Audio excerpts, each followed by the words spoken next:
Hello and welcome back to another video. In this problem, we're given a right triangle. So we just draw just a random right triangle. And we're told that one of the angles measures x degrees where sine of x is equal to 4/5. So we know that sine of 90 is equal to 1. So x is not referring to the right angle, so it's just one of these other angles. And we're told that its sine is 4/5.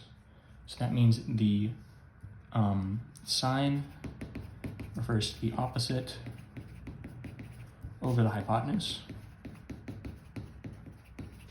So the ratio of the opposite side from x, which is this side, to the hypotenuse is going to be 4/5.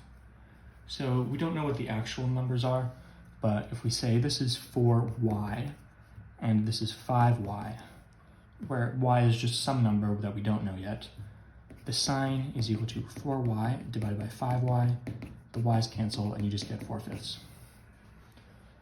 So we're looking for what is the cosine of 90 minus x.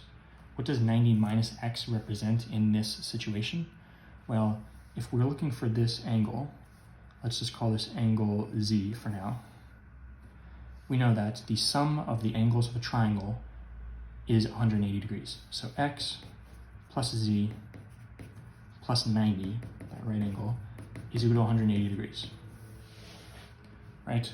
So if we subtract 90 and we subtract x to solve for z, and we have to do it on both sides, these cancel, and we're left with z is equal to 180 minus 90, which is 90, minus x.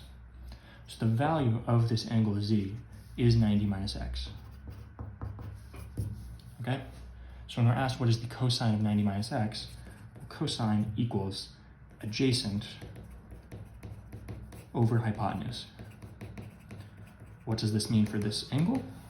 Well, the adjacent side is this side, so 4y, and the hypotenuse is this side right here, which is 5y. So the y's cancel out, and we're left with the cosine is 4/5. And this is just a general rule.